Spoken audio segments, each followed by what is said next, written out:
Salut à tous! On se retrouve aujourd'hui pour un nouvel épisode de ma série intitulée Une vidéo avec. Je vous rappelle le principe, c'est toujours le même. Un ou une diplômée va venir vous présenter son parcours académique et professionnel. Je vous rappelle les disclaimers avant de commencer. Tout d'abord, les interviews ont été réalisées à distance. Donc il se peut que la qualité du son ou de l'image ne soit pas toujours optimale. De plus, je vous rappelle que les interviewés partagent avec nous leur vision personnelle sur des questions bien précises. Si vous souhaitez approfondir les différents sujets abordés, n'hésitez pas à recueillir d'autres témoignages pour compléter. Aujourd'hui, vous allez faire la connaissance de Mathilde. Elle a 28 ans et elle est ingénieure travaux à Lyon. Est-ce que pour commencer, tu peux te présenter brièvement? Bonjour, je suis Mathilde, j'ai 28 ans.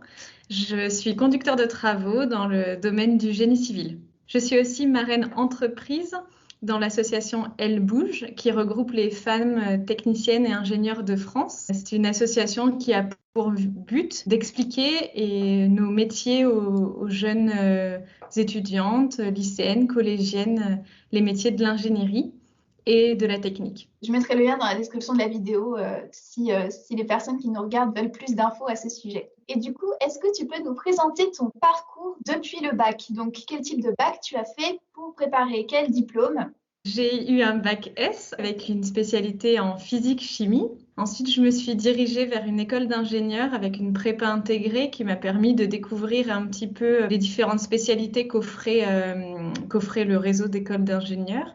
Et à la suite de ces 2 ans, je me suis spécialisée dans le domaine du génie civil. Pour faire le parcours d'études que tu as choisi, donc une école d'ingénieur avec prépa intégrée, quels sont les prérequis d'entrée? Alors, pour rentrer dans le réseau d'écoles d'ingénieurs que j'ai fait, à savoir le réseau Polytech, en 2010, mes résultats du bac comptaient, bien évidemment. Donc, il y avait un dossier à présenter et un concours s'en est suivi où il y avait des maths et de la physique qui sont assez proches de ceux qu'on a au baccalauréat et qui permettent du coup de faire un classement des élèves et de permettre l'intégration des écoles. Donc, du coup, toi, tu as choisi la spécialisation génie civil. Quelles sont les autres spécialisations que tu aurais pu choisir? Je pense qu'on peut faire tout à peu près. Il y a vraiment pas de barrière. Il y avait une spécialisation en mécanique, en électronique optique, en production logistique. Il y avait déjà bien sûr la cellule génie civil qui avait des sous-spécialités en bâtiment, en ouvrage d'art ou en environnement. Ça reste tout de même assez large. Et c'est aussi l'avantage de faire partie d'un réseau d'écoles d'ingénieurs, c'est qu'à la fin du bac plus 2, on peut choisir vraiment la spécialité qui nous plaît. Modulo le fait qu'il faut savoir quelle spécialité nous plaît. Et à travers la France, il y a globalement toutes les spécialités d'ingénierie qui sont proposées. Est-ce que tu as eu à faire des stages durant ton parcours d'études? J'ai effectué pendant mes 5 années d'études 4 stages.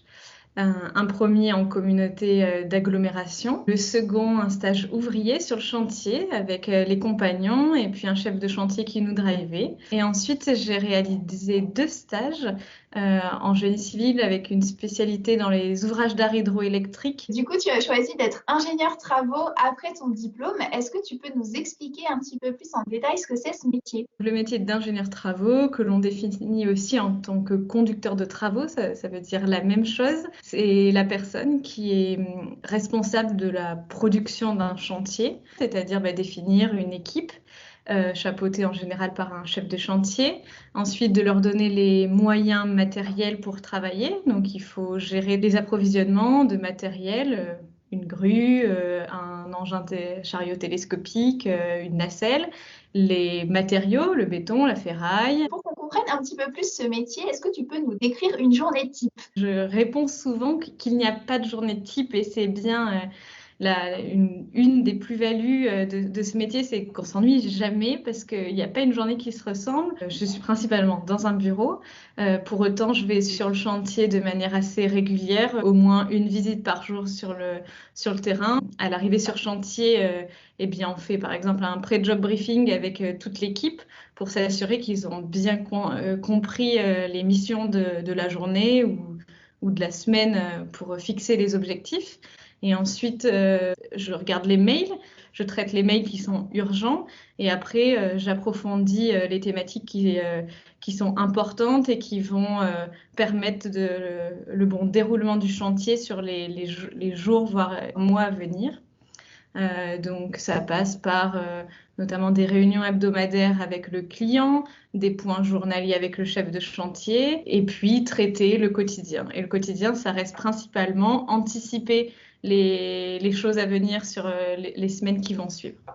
On va parler maintenant des avantages de ton métier et des contraintes, s'il y en a. Est-ce que tu peux nous les exposer? Alors, les avantages de ce métier, c'est l'autonomie, c'est-à-dire que quand tout se passe bien, on a comme une micro-entreprise entre nos mains. On a des ressources, des moyens, et le but, c'est d'arriver à satisfaire le client et satisfaire la direction d'un point de vue qualité, financier, respect des délais. Pour un jeune ingénieur qui débute, ça donne une palette de compétences assez vaste. Ensuite, les contraintes, c'est peut-être la disponibilité. C'est un métier qui est très prenant parce que si nous n'avons pas réalisé notre travail, les compagnons vont pas pouvoir produire sur le chantier. Donc du coup, c'est du chiffre d'affaires perdu et ça a de suite des conséquences en général financières assez importantes. Quelles sont les qualités nécessaires selon toi pour faire ce métier?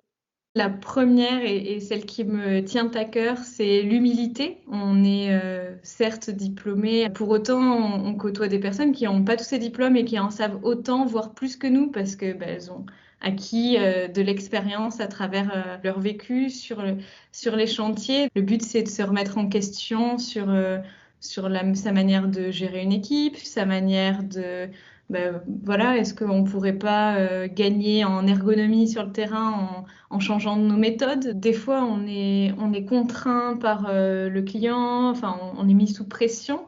Et c'est pas parce qu'on est mis sous pression qu'il faut se hâter à prendre une décision ou aller dans le sens de ce que souhaite le client, de ce que souhaitent les compagnons, la direction. Enfin, on est toujours tiré de part et d'autre, et l'important c'est de prendre une décision en son âme et en conscience, tout en gardant en tête que avant d'être ingénieur, on est tous des techniciens, et donc le bon sens reste aussi pour moi une qualité importante. Et du coup, est-ce que tu peux nous parler des pistes d'évolution de carrière? Les possibilités de carrière, elles sont assez vastes. Dans une entreprise, la ligne classique, on va dire, c'est donc ingénieur travaux principal, et puis après chef de groupe, et puis on évolue vers un poste de directeur les années passant. On peut aussi, en tant qu'ingénieur génie civil, aller dans des métiers un petit peu plus transverses, tels que l'ingénieur méthode, pour adapter, améliorer les modes constructifs.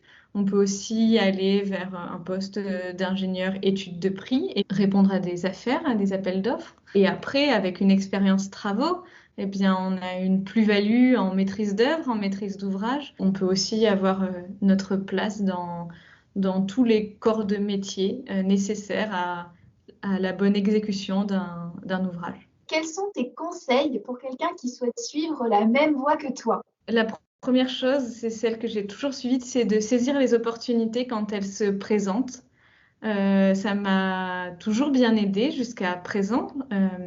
Et je pense que c'est vraiment important. C'est-à-dire que par exemple, au début, je voulais faire de la route, et puis ensuite, j'ai fait un séjour Erasmus dans une université en Écosse où j'ai eu un super prof d'hydraulique qui m'a donné envie de me diriger dans les ouvrages d'art hydroélectrique. Et c'est comme ça que, in fine, je me suis dirigée dans cette lignée-là. Et alors que, à mon bac en poche, si on m'avait demandé ce que j'allais faire dans 4 ans, j'aurais pas imaginé ça. Et c'est en saisissant les opportunités que j'ai créé mon parcours. Le but, c'est d'échanger avec des ingénieurs, avec les professeurs, avec toute personne qu'on rencontre le long de sa vie. Et c'est comme ça qu'on arrive à trouver sa voie. Du coup, si les étudiants qui regardent ta vidéo ont plus de questions à te poser sur ton expérience, est-ce qu'ils le peuvent? Et si oui, comment? Eh bien oui, n'hésitez pas si vous avez des questions. et vous pourrez me les poser par mail. Je mettrai ton mail dans la description de la vidéo. Merci bien. beaucoup Mathilde pour ton temps et pour ta participation, c'était super. Et voilà, cette vidéo est maintenant terminée. J'espère qu'elle vous a plu. N'hésitez pas à me poser toutes vos questions en commentaire. On se revoit très vite et en attendant, gardez le cap!